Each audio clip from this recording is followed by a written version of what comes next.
Hello, everyone, and welcome to the Asher Marketing Podcast. This podcast is brought to you by Asher Agency, a full-service marketing agency with offices in Indiana, West Virginia, and Washington, D.C.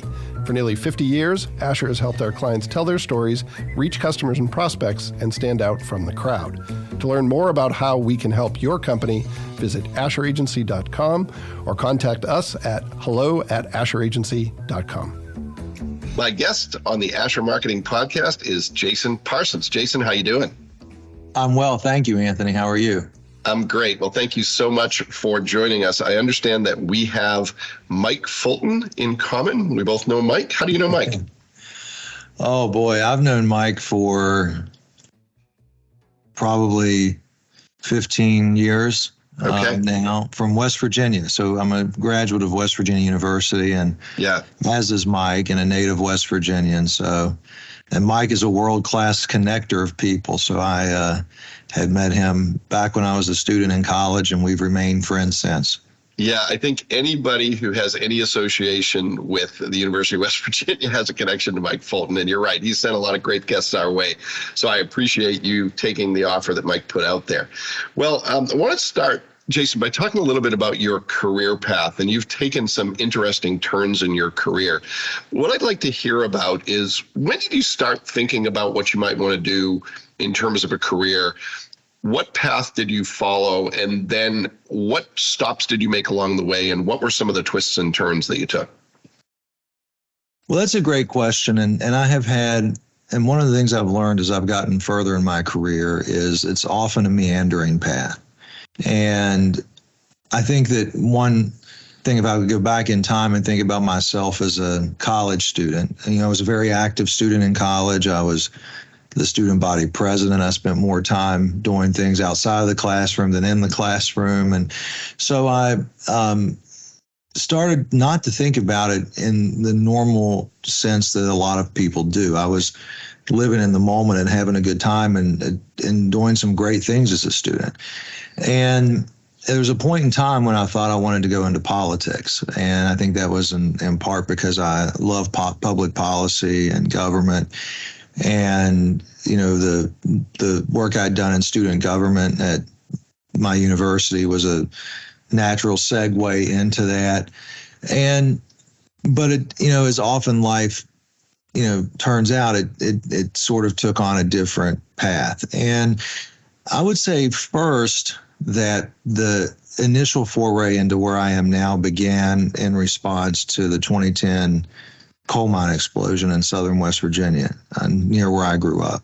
Mm-hmm. And because I was at the university, I wanted to do something to try and be responsive and try and help. So we marshaled some resources together and created an organization called the Upper Big Branch Family Fund, which later became Remember the Miners, and worked with a lot of folks around West Virginia to make that happen. So I really became interested in the ability of individuals to fill the gap between what the private sector can produce and what the government can provide, and that's where nonprofits come in. So, and I've been on loosely along that same, career path of nonprofit leadership, of marketing, and now in the healthcare space, which is really a shifting dynamic of not only our economy, but a sector of our everyday lives and the future of our society.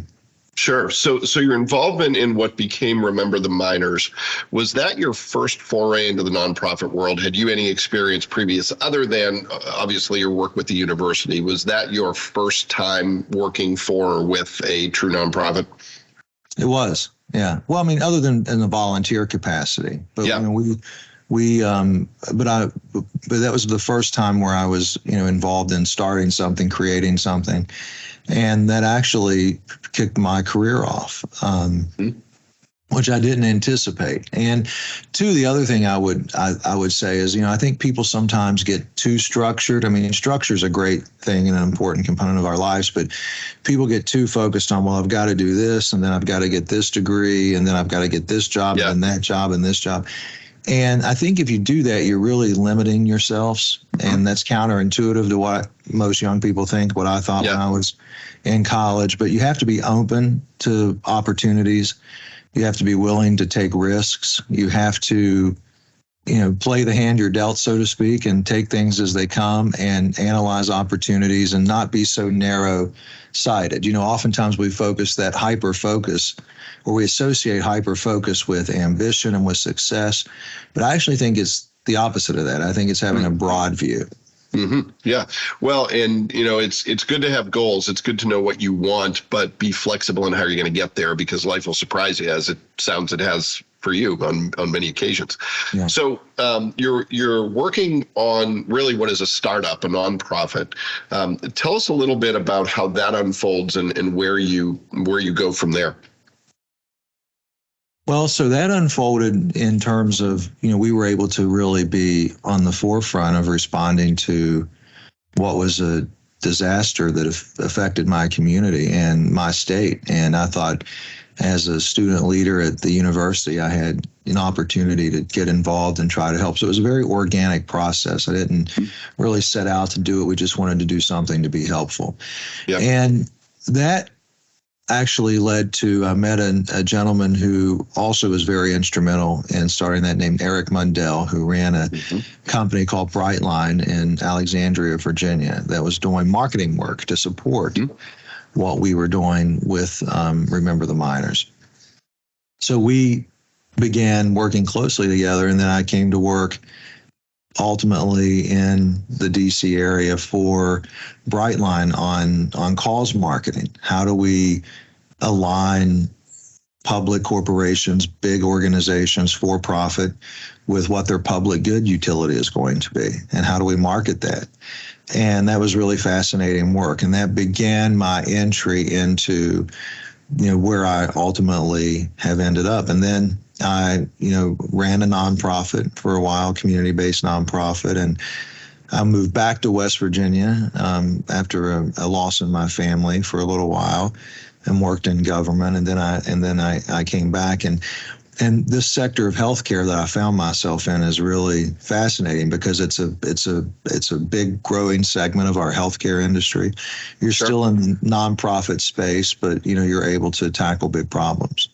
Sure. Well, let's talk about that sector and your 20,000-foot view of healthcare and healthcare marketing as it stands in 2023. I have this much experience in that world. I worked for a healthcare system for about 5 years, but I am by no means an expert. So I'm interested in your perspective on the industry you're in.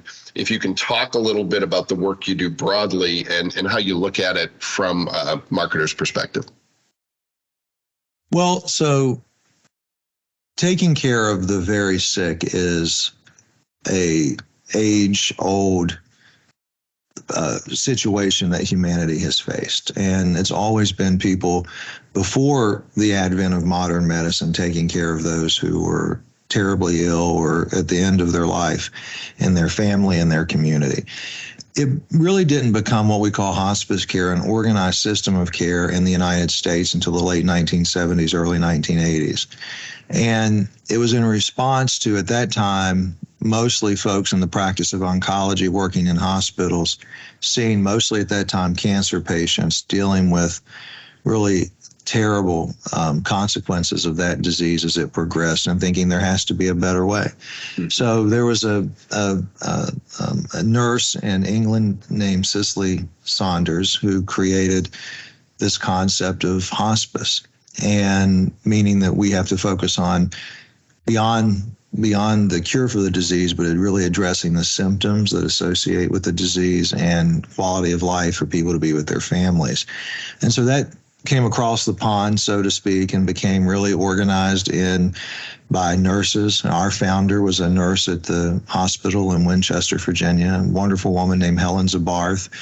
And folks like Helen and were really pioneers 45 years ago in saying there's got to be a better way.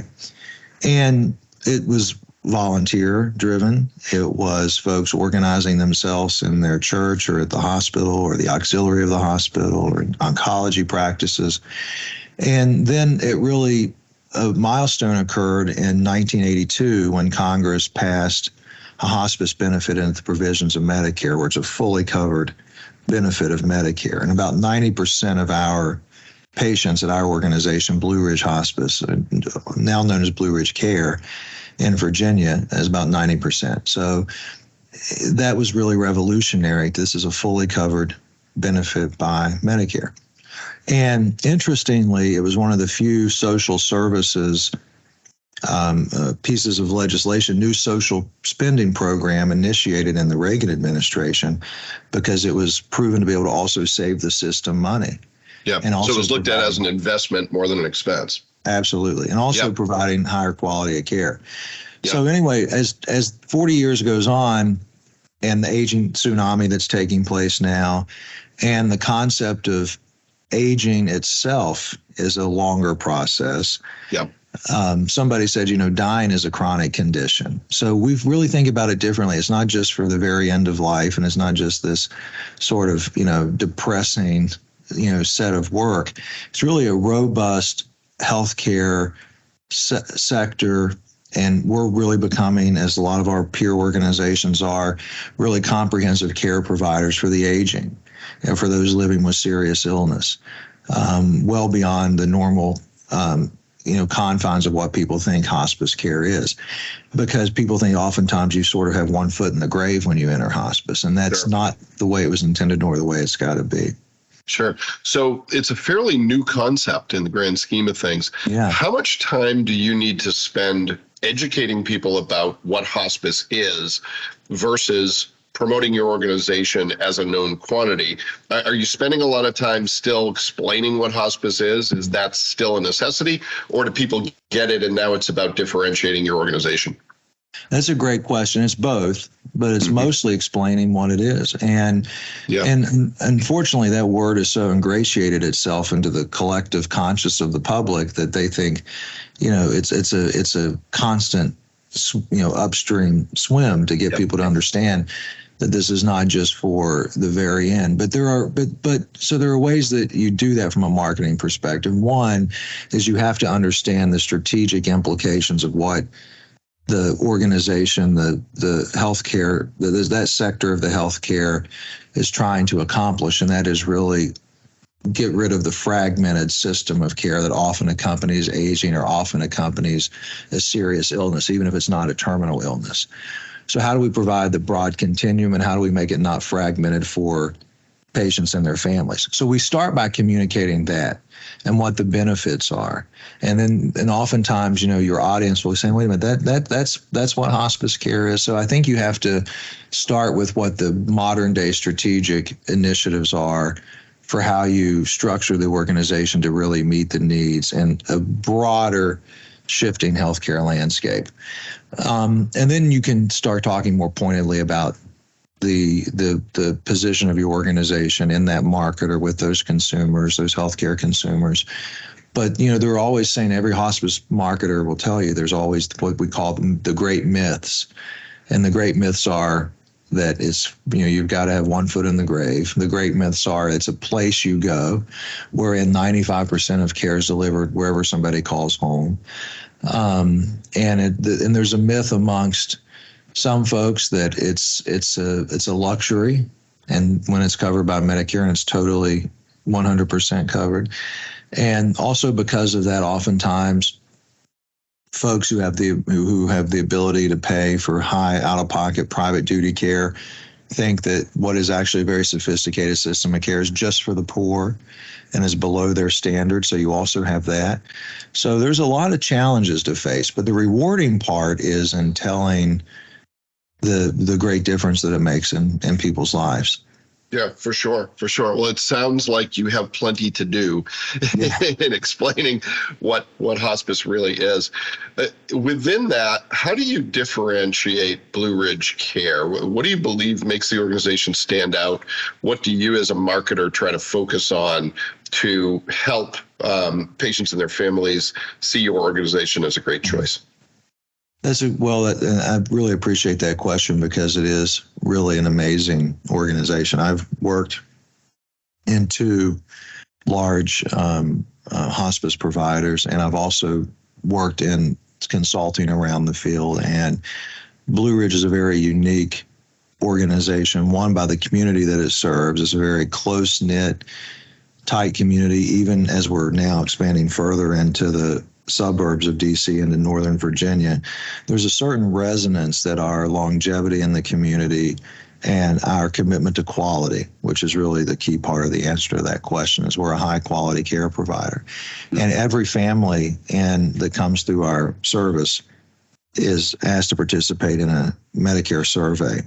And we consistently rank, as rated by patients and families, the highest quality care provider in Virginia and among the highest in the nation. And the one we're most proud of is over 9 out of 10 patients and families say they'd be willing to recommend our organization to another patient or family facing that very intense personal and monumental time in the life of one of their loved ones. And that's something we're very, very proud of. So we're focused on providing high quality care, which is, even though it's not curative care, it is very research driven, innovative care, innovative ways of looking at addressing the person, not just their physical being, but their spiritual, emotional, their social determinants of health. So those things are really what we lean into, is we're a high quality care provider. And also that we are a member of the community and a committed member to the community. So those are the parts I would say. And then also, too, related to that and your previous question, is making sure not only do people understand that this system of care is not only designed for people who are, at the very, very end of life, but also a very sophisticated, research-driven, innovative function of our healthcare system, because it has evolved in such a way where it's become really, how do we address very complex symptoms? Sometimes diseases, even if you're going to live with them for a long time, 5, 10, 15 years, the symptomology itself beyond the disease, which is another word for that people often hear is palliative care or comfort care, which we also provide, is really, you can have a doctor treating your illness, but who's going to help care for the symptoms and address the symptomology, which can have a greater impact, ultimately can drive the negative impact on your quality of life more than anything else. So how do we talk about that in a way that conveys its sense of not only responsibility as a very complex sector of healthcare, but also the fact that it's much more innovative than it was even 5, 10 years ago. Yeah. Well, it sounds like with the quality outcomes, you have a great story to tell. What are some of the specific things right now? And Asher helps us tell that story too. Well, that's great. Thanks for that little plug. I'm sure Mike will appreciate that.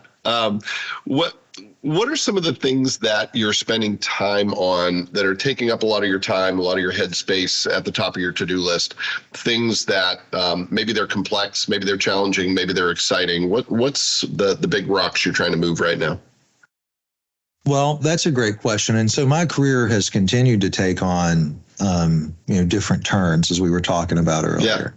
Yeah. And so, I started, and at my core, I'm a marketer, I'm a storyteller. I am someone who tries to figure out how to solve problems and position things from the vantage point of, different constituencies or audiences.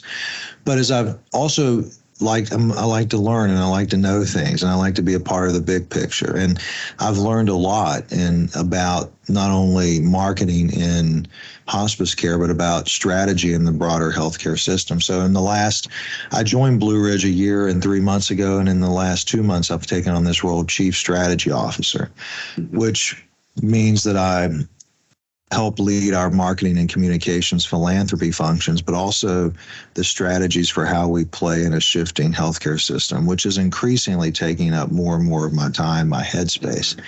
And that is, and what's driving that ultimately, and you always hear if you turn on any television program, if you've been alive and paying attention to the news at any point in the last 20 years, you've heard, oh my goodness, Medicare is going bankrupt.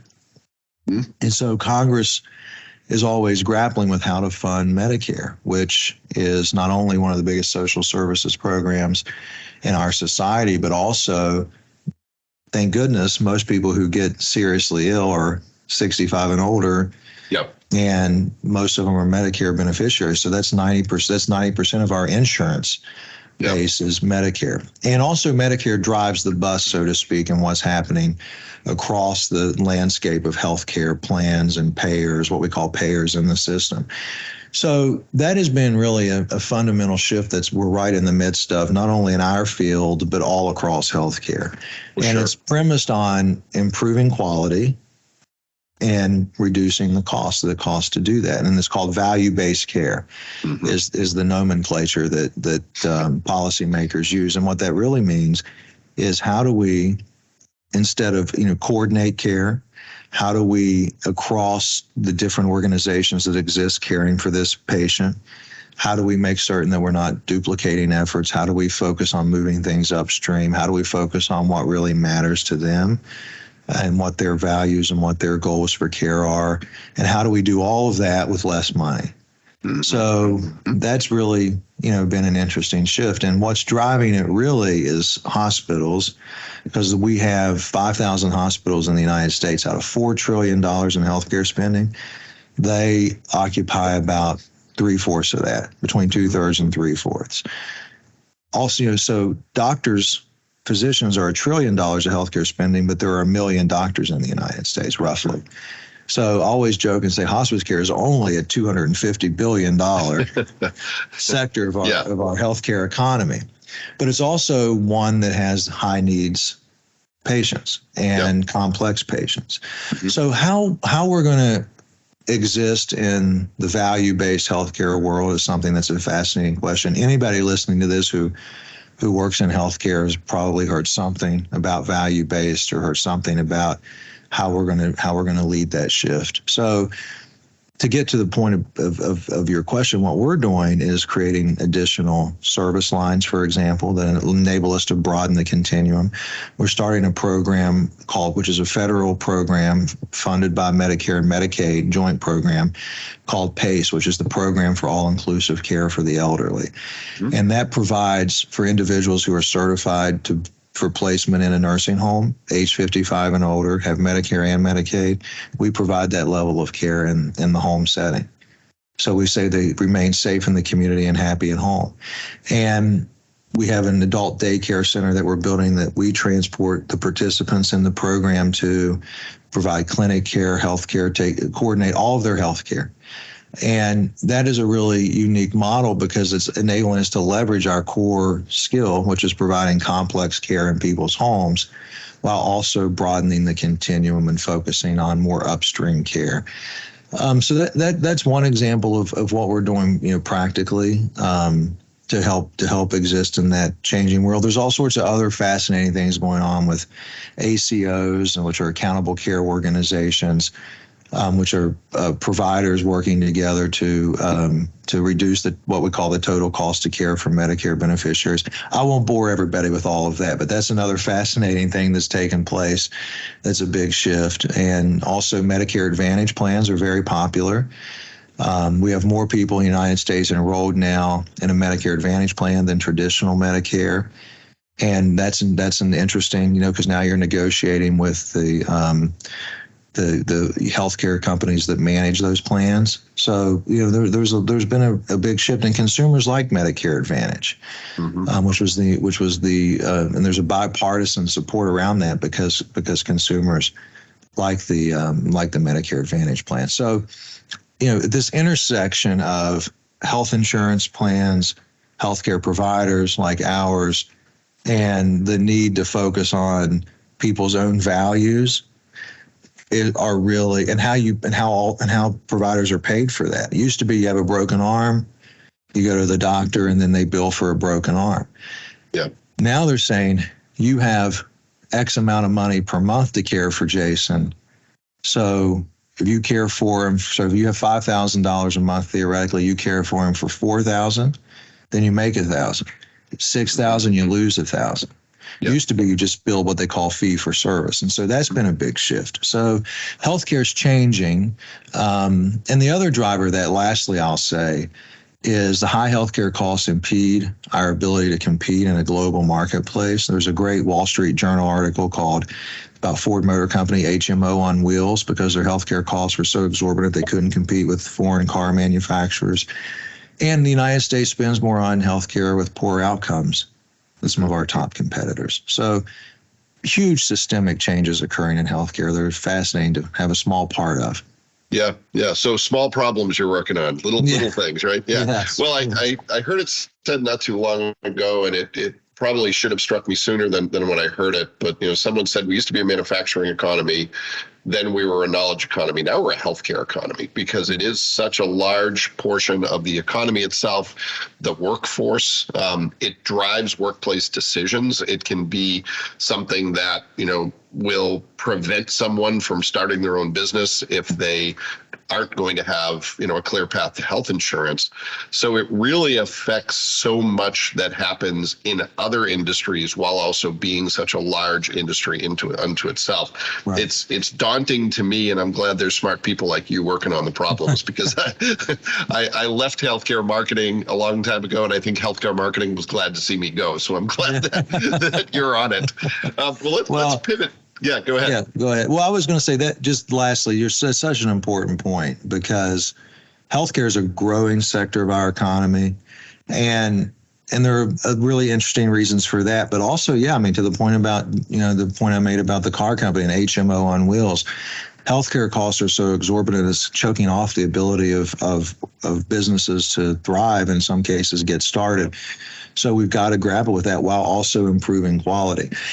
But for all the challenges, there's never been a more fascinating time in healthcare and biomedical sciences and what we've been able to see in terms of the ability to treat illnesses, and not only treat illnesses, but treat symptoms of illnesses, as I was talking about earlier.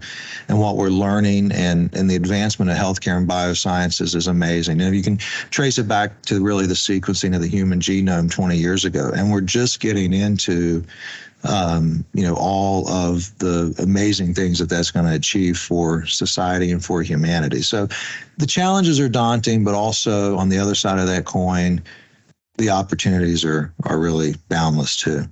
Well, and one of the things that fascinates me about your work is you have the economic piece, you have the science piece, and then you've got the values piece, as you mentioned. You're dealing with people making end-of-life or near end-of-life decisions, and they're factoring in belief systems, they're factoring in cultural background. So as if you didn't have enough to do with all the other facets, you're also dealing with something that's a very personal choice and a very individualized choice. So, as healthcare providers, maybe not for you as a marketer as much, but it's really individualizing the experience in a way that works given someone's background and beliefs. And that's in itself a daunting task. Absolutely. Well said. You still got a little bit of that healthcare marketer in you. I'm going to move on before I get out of my depth. Yeah, that's exactly right. No, but you're absolutely right. Yeah. All right. Well, let's pivot to a few more quick hit questions. And the first one I want to ask you is related to career path. What's your best advice when it comes to building a successful or fulfilling career? If you could pass along some advice, maybe to someone who's listening to this, who's younger, who's thinking of a career change, what's most important from your perspective about being happy and successful in your career? Yeah. Well, I think to initiate your career, just to reemphasize what we talked about a little while ago, that you have to see a pathway forward and wanting to advance your career in the way that makes you feel fulfilled. But you have to take a broad view, not a narrow view. And I think oftentimes when you're young, the conventional wisdom is you've got to take a very hyper-focused, narrow view when you need to take a more wide view and be more open and willing to take risks and explore things. When you're young, you think about when you want to go backpacking across Europe, or you're going to take the summer off and go do something crazy. Also think about you have the opportunity to try things and experiment and be open and see how broad your interests really run. Because marketing can be applicable in any scenario virtually that exists in the job place. The other piece of advice, and it sounds cliche to say it, but that this is not a revolutionary statement, but the old saying, if you find something that you love to do, it doesn't feel like work. Mm-hmm. And that is a well-known statement for a reason. I think it's very, very important to align what fulfills you and to put yourself in a position that you really enjoy what you're doing. I always joke, there are elderly members of my family, this is not a generational comment, but they just happen to be of that age group, say, oh, you ought to do something in IT because, they read somewhere, feel somewhere, that's the latest, greatest thing. Yeah. And don't follow that advice would be my other piece of advice. Follow what's best for you and what your interests and passions are, not what other people think is the latest, greatest thing. Yeah. And the last thing I'll say, I know this is supposed to be a short answer, but the last thing we talked about in the last question about the cultural, choice making and personalized nature of different functions of values in healthcare. I think that is also an important thing to cultivate in yourself as you're beginning your career. Is we're working with in a more interdependent world than ever before, and how to work with and appreciate and value other people who aren't like you, and how to communicate to them, how to develop within your studies a sense of cultural competency, I think is a very important skill set for marketers today. So kind of 3-part answer to your 1-part question, but I thought all 3 points were equally important. Hey, that's great. And it was all given to me at the same price. So I appreciate that. Thanks. 3 for 1. All right. The second question has to do with your industry, the company you work for. And there's plenty of fodder here, but what's a myth or misconception you want to clear up, or something you think that's underappreciated that you'd like to amplify?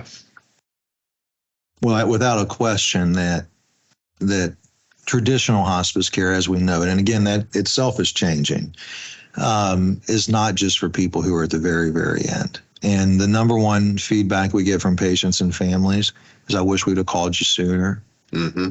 And things seem to have settled down. When our organization or one like ours gets involved with a patient and their family, because the family and their friends, their care system is also a very important part of what we address and people we help support, things seem to have settled down. Mm-hmm. Mom or dad are not in and out of the hospital all the time once you all got on the scene. So, and you don't have to have a physician referral. Anybody can make a referral to hospice. And so you pick up the phone, it's never too early, and people to see if you're eligible, and people ought not to think it's for the last days of life. And one of the things I'm very grateful for is that President Carter had the courage to talk about entering hospice care. Mm-hmm. And the fact that the former president did that and did it publicly was great in terms of public awareness for our field. It was inspiring to see the courage that it takes to do that in such a public way, and to understand where you are in your life's journey. But also, now that he has been in hospice care for several months, that in and of itself demonstrates to the public. There's a lot of people out there thinking, my goodness, Jimmy Carter has been in hospice care for this long. And so it's really done a great service.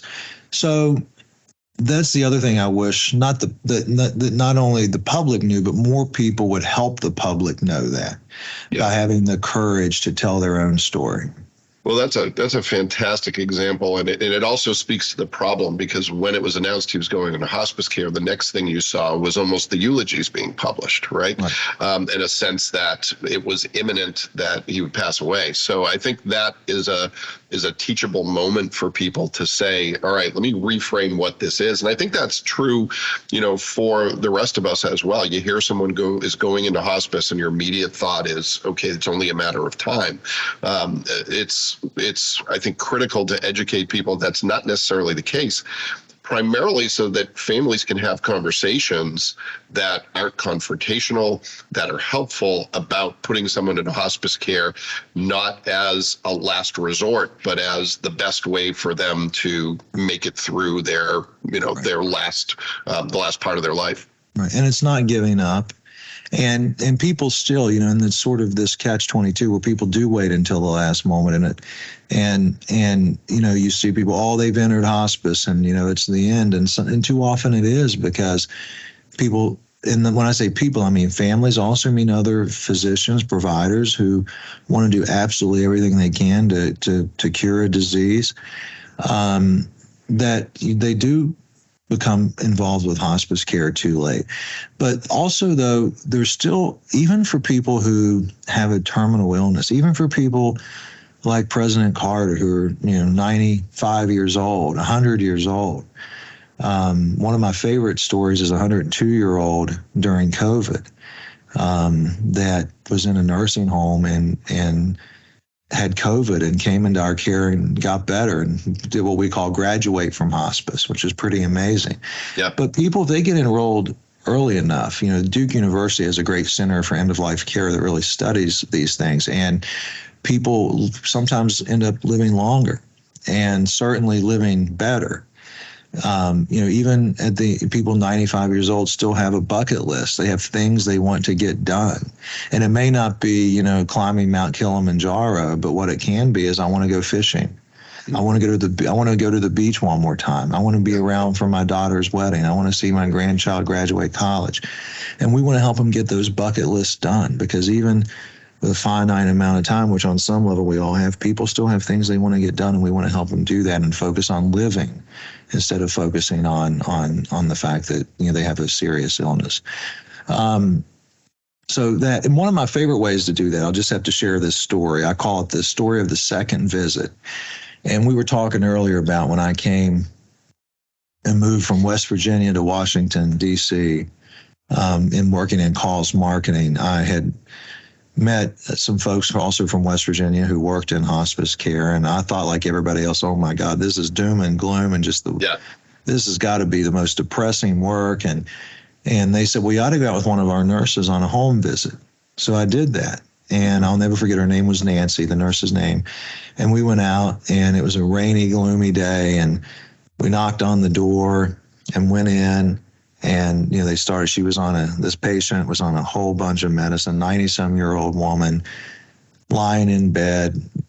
Just, you could tell she was miserable. And I thought, oh my gosh, this is everything I thought.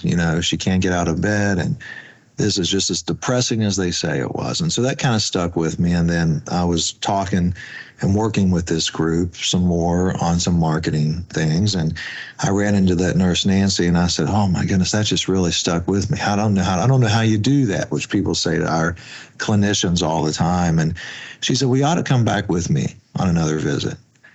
And literally that day we went to that same house.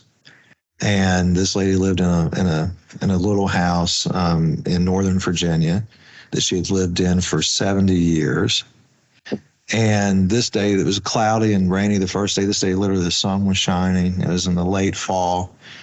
And it was a nice breeze. And I remember the front door was open, and she had this screen door.